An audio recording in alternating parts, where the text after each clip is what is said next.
Welcome, welcome, one and all, to Priory of the Sacred Flame. This is my most pugged and most bricked key of the War Within Season 2, and I'm willing to bet it's yours too. You can see I start this key with a Mog Emergency, and it only gets worse. So that is a harbinger of the key to come. This key is incredibly punishing. It's got extremely dangerous trash. The bosses are no joke, and I would say that the timer feels a little bit tight too, given the severity of the trash and how unavoidable some of the deaths feel. I'm going to go through pull by pull, and hopefully I'll be able to explain what we do and how we are able to overcome some of the specific challenges of this dungeon.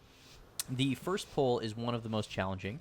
This is the lust pull that everybody does. It starts with these footmen right here, and these footmen are basically free count. They don't really do a ton, but as we move into this pull, there are new mobs that I want to highlight.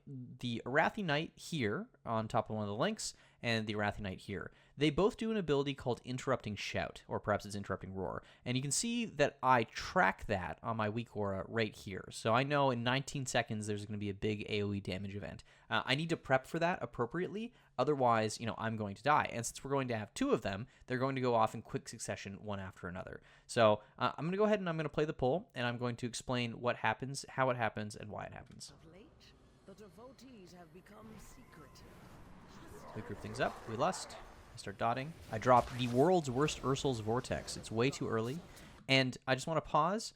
Actually, I'm gonna go a little further ahead. Our monk did something really good. So as these sharpshooters start jumping in, you'll notice that one of them isn't, and that's the one right back here. So our monk dropped a paralysis on this mob. Since there's a big AoE damage event, and these sharpshooters do a lot of random spiky damage, that is a really good move. It saves us from the shoot and the pot shot that they do. It also decreases the amount of clutter on the ground, which is a nice to have, not a need to have, and it makes this overlap a little bit more survivable. So we have our first damage event coming. In 3 seconds, this Arathi Knight will shout, and then in 5, this one will shout. So in order to prep for that damage, I am going to want to use a damage reduction or a DR cooldown. So as a druid, I have Barkskin. That is my DR. It's my only button. So I want to press it before the damaging event because, obviously I want to mitigate the damage from the damaging event, but more importantly, I also want to mitigate the random damage that is going out.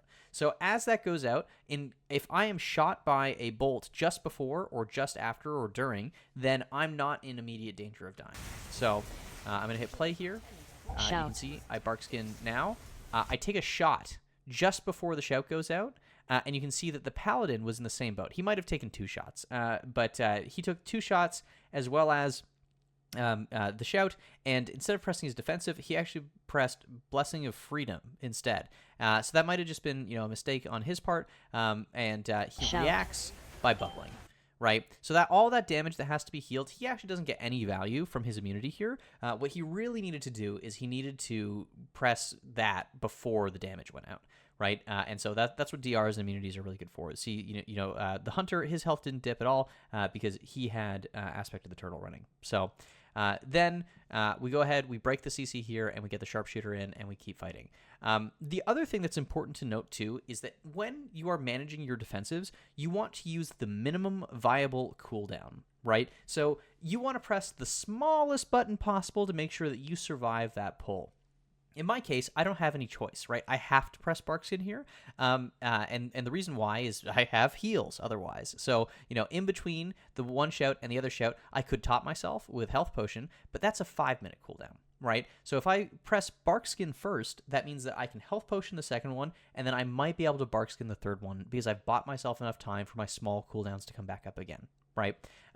Pressing your immunity here is less ideal.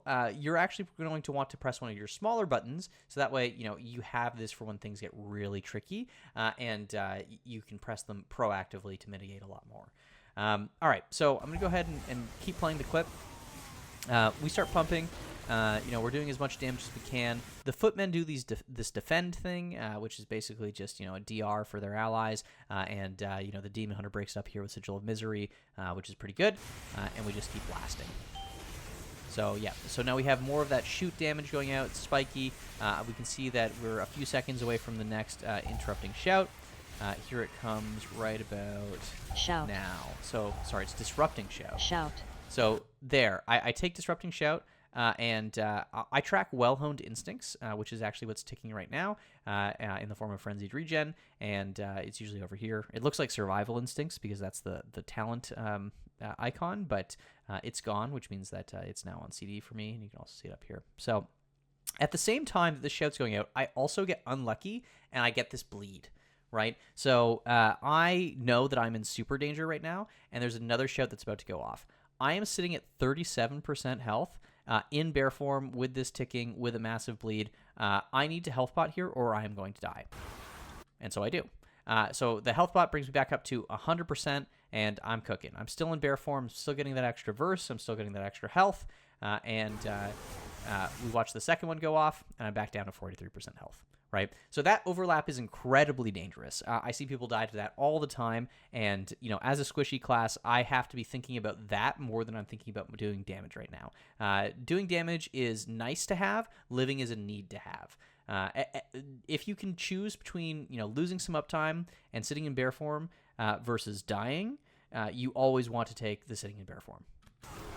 All right, so I'm still pretty low. I know this bleed is striking me. I take a shot there. I pop Renewal just because I'm getting scared. And I swap back to bear. And as I swap back to bear, I'm going to press Frenzied Regen here. What I should have done is I should have moved over here to where the darkness was. I guess there's a trap in the way, but the darkness is a really good idea by the tank. I did not see it. I didn't think about it. I simply was panicking and looking at my own buttons. But it would have been, if I was good at this game, then I would have been over there and I would have been in that. So we keep going, and we finish the pack. So we did that without any deaths. So pretty clean overall. That's definitely how I would recommend doing it. And again, the key there is staggering your defensives with a minimum viable defensive first into, your longer cooldown defensives and, making sure that you survive that overlap. It's technically both a survivability check and a rot check. So those are the only two types of healing checks that exist in WoW. Either you're going to get one shot by a mechanic, or you're going to bleed out to that mechanic while your healer desperately tries to top you. In this instance, we have two survivability checks back to back. Right? And since there is this small gap between them, it kind of looks like a rot check, but it's going to feel more like a survivability check. And so it's really on the DPS to make sure that they are taking care of their own health then, because there's no way that the healer is going to be able to babysit every single person through that dangerous overlap. All right, we move into our next pull over here after cleaning up these Xal'atath affix things, which is Guard Captain Suleyman and his footmen and some sharpshooters. This is pretty straightforward. This is actually a much easier pull than the pull we just did, even though the damage profile is similar. We're going to be getting the random pot shot damage, and we're also getting this thunderclap damage right there, right? So I should have bark skinned that, but I knew that I lived it, and there's also only the one. But yeah, that was bad. I should have bark skinned it. And so hopefully I'll bark skin the next one, and we continue to fight these guys. Our tank does end up picking the group up over to the side here. I don't think he intends to, but that's totally okay. I would say that, the profile of the damage is much safer because we only have the one big AoE damage event instead of having two that are going to happen in quick succession. So we kill these guys pretty quickly. This is pretty easy. And so I'm going to go ahead and I'm going to skip ahead to Chainmail. So Sergeant Chainmail is incredibly dangerous. She has two abilities. The first is Lunging Strike, which is tracked here, and Brutal Smash, which is tracked here. And I'm going to link all of these weak auras in the description below, so that way you can get them if you need them. And this weak aura tells me, okay, she's about to do her Lunging Strike, which is where she jumps to somebody, does an AoE flourish around her, and everybody near her gets a giant bleed. I am playing a Balanced Druid. I have bark skin, my 30% DR, right? And so I simply cannot afford to take this. I cannot be a dwarf, so I cannot have stone form, which means that, I have to find a way to avoid this damage. And pressing a utility button that's, on a 12-second cooldown, like Wild Charge to dodge that dash from her, is just as good, if not better, than using one of my defensives. So avoiding damage is the most efficient thing that you can do. So you'll see as we're fighting her, we go up here. There's a pat, and I'm going to talk a little bit more about this pull. So this pull is very dangerous. Not only is there a huge bleed coming from Sergeant Chainmail, but the Lynxes, they'll jump out and they'll do a huge bleed. There is some Ursul's value here where you can drop Ursul's or Binding Shot, and it will stop the Lynxes, and that will prevent them from applying their dot. But overall, this is just extremely dangerous. A lot of random damage. You can just get bad RNG, and everybody, all the sharpshooters can line up at, say me, and just one-tap me. Especially if I have a bleed rolling or something.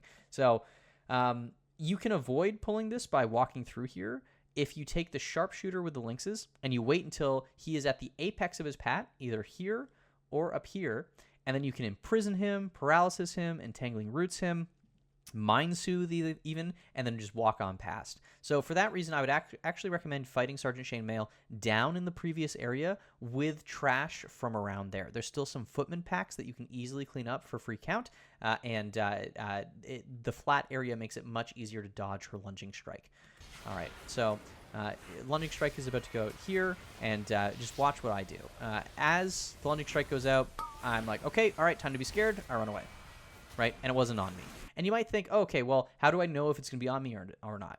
You don't. I have checked a few times to see, oh, does she just, face towards the person or direction she's going to lunge on? No, she faces towards the tank. So, yeah, it's not telegraphed in any way. I eat the Lynx bleed here, which is bad. I should have had Ursul's down. But the Hunter sees it, and he puts down his binding, which reminds me that I should put down Ursul's. So, that's strike 3 for me. I should definitely, maybe it's higher than that. I should definitely have avoided. But there, I ran down.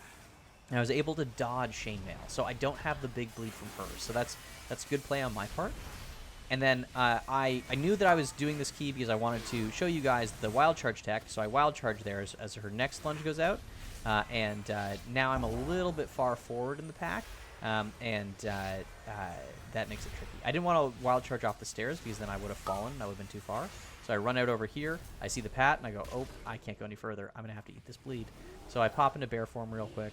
And the tank takes it into here anyway. I kick the greater heal, and we knock it down. But you can see that, I've got this bleed on me, and it's just trucking me, right? And I don't have bark skin up. I'm sort of just relying on my team to keep me alive. And we're now fighting this pack. And so this pack has an Arathi Knight in addition to multiple of the sharpshooters. And there's only going to be that one AoE damage event. So this pack is actually pretty safe. It's much like Guard Captain Suleyman, right? The damage is relatively safe, right? Like, at no point am I worried about just getting one shot, or just going to feel like I'm being, one shot in quick succession. So we nail this pack down, and then we skip on ahead. We're going to go over here. We're going to pick up these casters. So this is quite a few casters, and you can see here that I instantly send my kick. And I should have waited, especially seeing as the Demon Hunter sent his Sigil of Silence at the same time, and we're fighting. You'll see that I am getting Purification right now. This is a channel ability that is on a targeted player. It's also denoted in my cell frames by this glowing yellow border, and you can shadow meld it, much like you could shadow meld Corrupt, or perhaps his Corruption, from the giant lieutenant mobs at the end of Grim Batol in the previous season. So that's incredible value if you can get it off, but my Shadow Meld is on CD. And it seems that my weak core was bugging out. So, Shadow Meld on CD. I take some big damage there, but the healer keeps me up. And now this would be a perfect Solar Beam, but I don't have it because I sent it too early. So, always room for some improvement there. And we managed to get them down. Ideally, what you want to do is you want to damage both of these evenly, so that way they begin their final light burst at the same time, and they don't heal each other, and instead they both, commit suicide. So Burst of Light's going off, and we get spell queued into Purification onto the Paladin, and unfortunately, that means that this guy gets healed quite a bit. So not great at all. But we're doing pretty big damage, so, we're moving on. I'm about to commit the biggest DPS sin imaginable. I see these mobs, I see my cooldowns, and I say, you know what, tank? I'm taking her. And I pull the mini boss for him, and right as he pings that he does not want it. But, that's what DPS are for, making the tank's life hell and then blaming him afterwards. So I did see that he had meta up before this pull, before I did it, but also, more importantly, I had CA up. And so, this is an extremely straightforward lieutenant. there's almost nothing to her, and so I'm going to go ahead and skip towards the next lieutenant, which is this guy, Tainer. We fight Tainer with a pack of casters, and so this is just an interrupt check and, you know, a check your feet check. So you just dodge everything, and you win. Pretty straightforward. So that said, I'll move on to the boss now. And I see so many people giving advice on this boss, and the piece of advice they always give is you want to focus down Captain Dailcry, and the reason why is because when he dies, Elena, the lieutenant, or, you know, a different lieutenant if you pull lieutenants in a different order, is going to despawn, right? So makes sense. Just simply don't hit her, hit Captain Dailcry. However, they both have this buff where they share damage. So Elena will actually reflect some of that damage onto Captain Dailcry, and it's much more efficient for me to Starfall both of them than it is to Star Surge one of them. So if you are a class with access to easy and powerful cleave, you should take your cleave option. Yes, you should definitely target Captain Dailcry, but damage on Elena is not wasted either. So yeah, there are, I think, 3 abilities in this fight that you need to think about. One of them, technically only the tank needs to think about, and that's Pierce Armor. So Pierce Armor is going to go out right now, and that requires a defensive. He's about to run out of meta here. I think he just finished Feldev, or maybe he had a proc, but he's got stuff up. He doesn't press anything, but he lives it anyway, because he's a Demon Hunter. Maybe he parried. The second is Hurl Spear. All right, so Hurl Spear, this one is pretty interesting. It's this, you know, thin red line that you don't want to get hit by. This red line tracks along the x-axis, right? And so, or the xy Cartesian plane, I guess. And when this goes out, it will look like it's going up the stairs, but it won't actually go up the stairs. It will stay on this plane where all this, you know, these cobbles are, and it will create the appearance of you about to be getting hit by this spear, but it's actually following a completely different trajectory.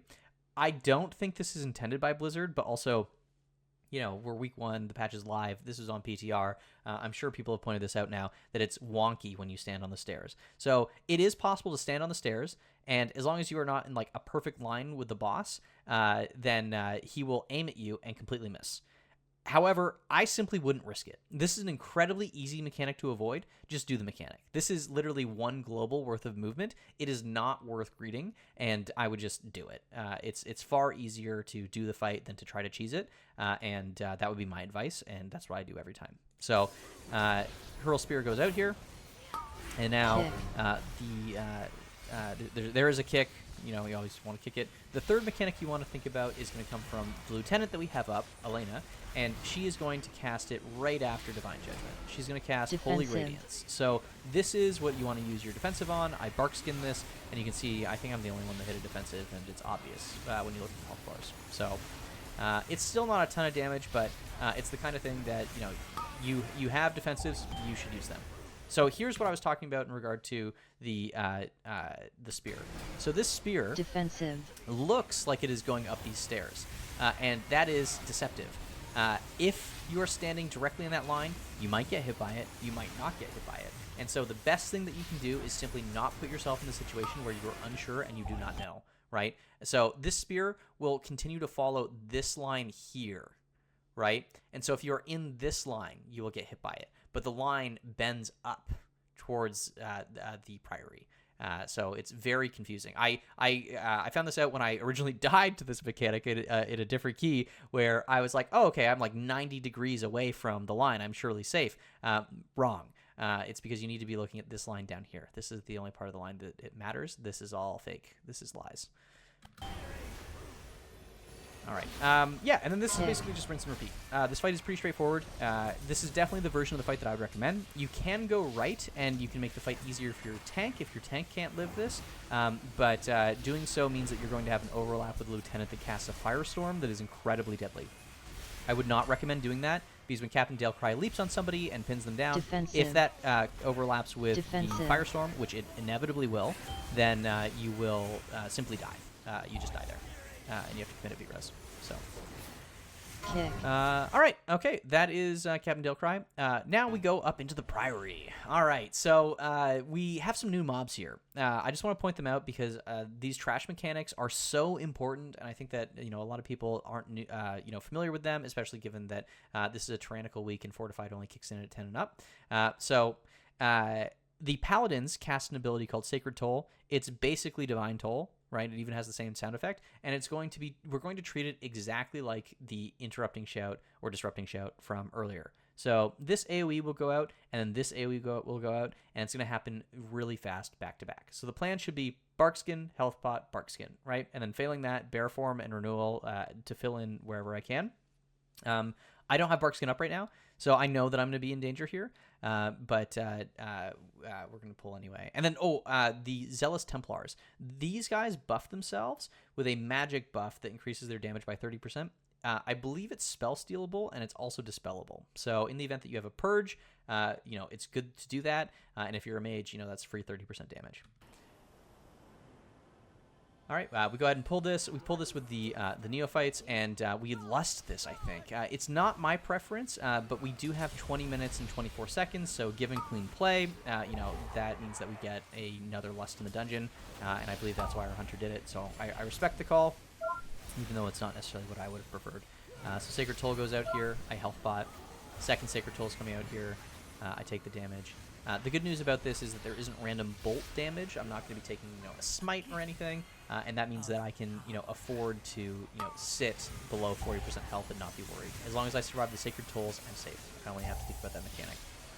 And then we're going inside. So now I want to point out what this tank does. I think that he does something that's kind of innovative to me. I haven't seen a lot of tanks pull this way, and I really like it.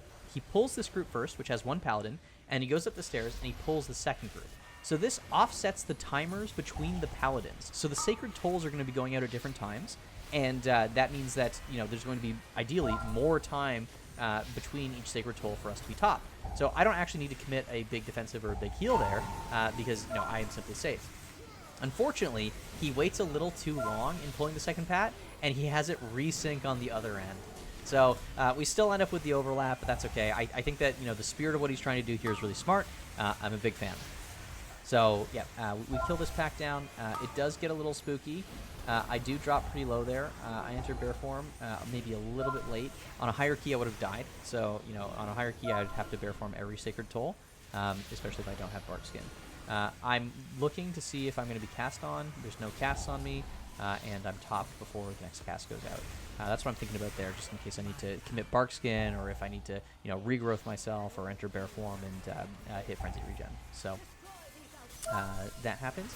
And then we do the same thing with the other side. It's not too exciting, except there are 3 paladins. So in an ideal world, we would have done this first pull, and then we would have gone over here, and we would have pulled this with Lust. I think that's a good Lust.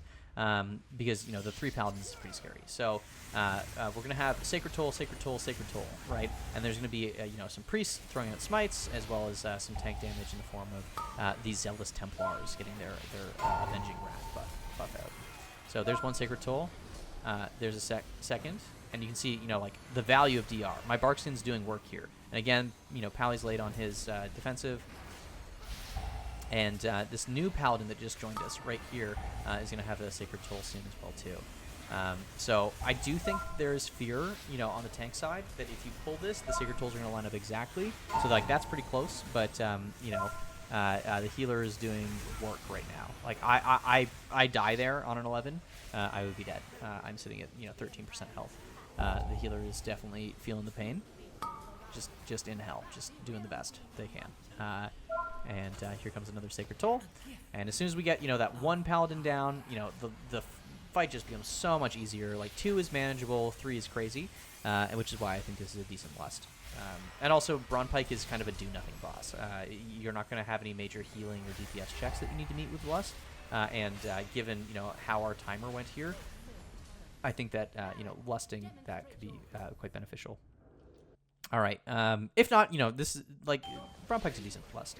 I'm sure you know this fight, but I do want to just go back a little bit to when he jumps down. So, as the tank is saying, you always want to stack the hammers. I'm marking him right now, so that way we all know where to stand. We get in there, and every time Hammer of Purity comes out, you just stack. Super easy. You move across the room, and then you just keep on fighting. It's very straightforward. And then the other abilities you have to think about are Castigator Shield.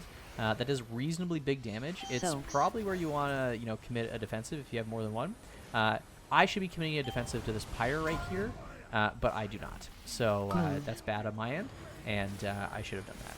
So you can see that the Paladin and the Hunter both almost go down because they soak, and then they also, get the Castigator's Shield. So Castigator's Shield is really quite deadly. I would watch for that. And then obviously you have the Interrupt that you have to do as well too. So we're stacked here again for hammers, and it's just rinse and repeat.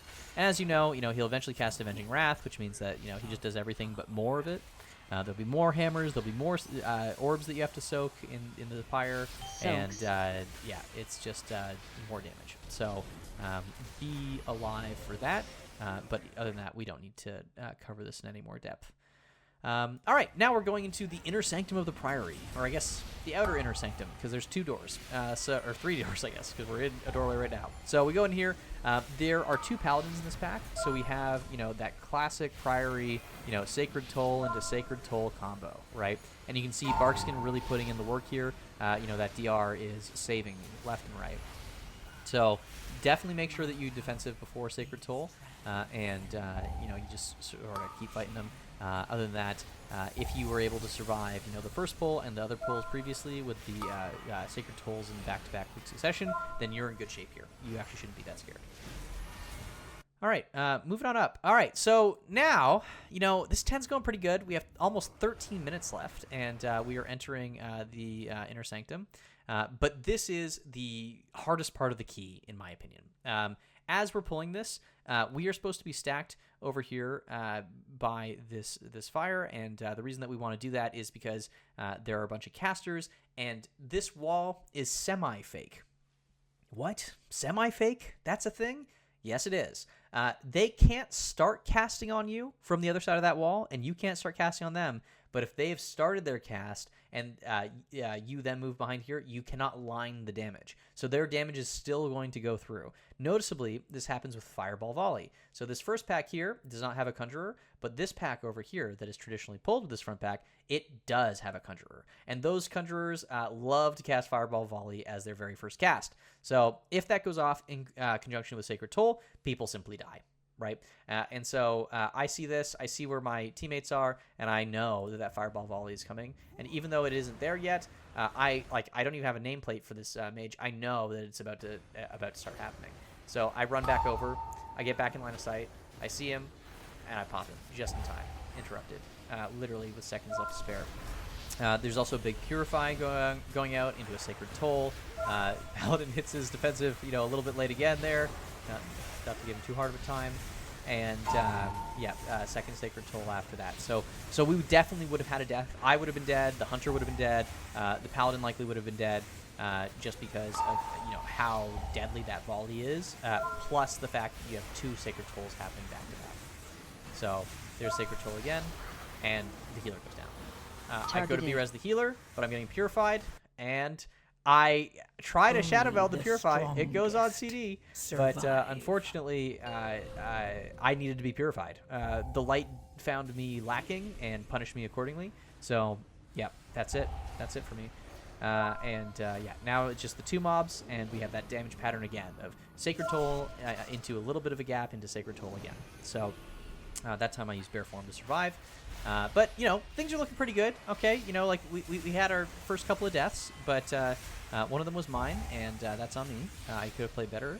I definitely could have been paying more attention to the Purification cast, but, you live, you learn.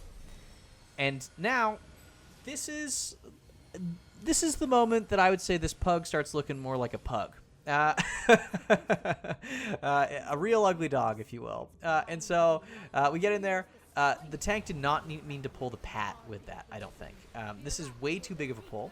He silenced Sigils, and then I go, okay, they're going to cast after this. I'm going to beam into this. Targeted. And he Chaos Novas as I'm beaming, and then the Monk DRs with Light Sweep.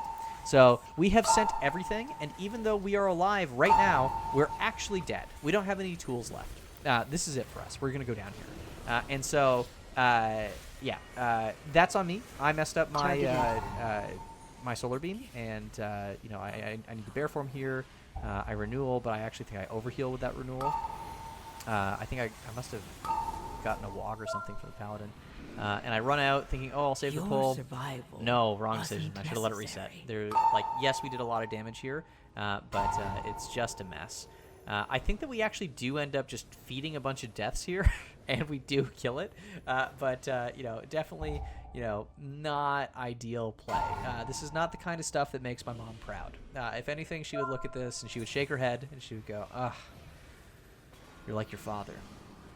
Yeah, so see, Monk goes down, boom, problem. The tank looks like he might go down again. He doesn't have any CDs up. He gets Fiery Brand up right now. Purification on the Paladin, who doesn't have any defensives left. And I dropped the worst Ursouls of all time right into the heal. And that's my fault. Like, the Paladin dies there because of me. That's my bad. I'm sitting in bear form regenning. I'm panic pushing Barkskin just because I know the damage is going to hit me eventually. Yeah, I just enter bear here because I'm scared I'm going to die. And we go back to doing damage when we can. There's a big Purify on the healer, and there's damage on me, and I just go down, right? And so, you know, I think that, like, the strategic error in general was we shouldn't have pulled that. That was wrong. But also the tactical error in specific is that I should not have wasted my Solar Beam. Right, if I don't waste my Solar Beam there, then we get another like 10 seconds of free damage, which means that we kill all of those casters. I should have waited until after the chains, like after the Demon Hunter had done all this stuff, and then I would have been able to sort of just carry the damage forward and then eliminate a lot of the damage coming out. And that would have actually been a very efficient pull if we had managed our CC correctly. But, you know, this is a pickup group, and yeah, they're like that. So we now go in to fight Sir Braunpyke. And the tank has a learning moment here. I'm suggesting we skip him because I see a lot of tanks get folded by this guy. And as you can see, Blazing Strike is about to go out, and his Fel Dev fades right as it goes out, and it kills him. Yeah, not good. I think about B-resing him. I stop to do it, and I'm like, do I do it? And then I get meleeed right before it happens. And so I suggest that we skip Braunpyke and we just pull everything else.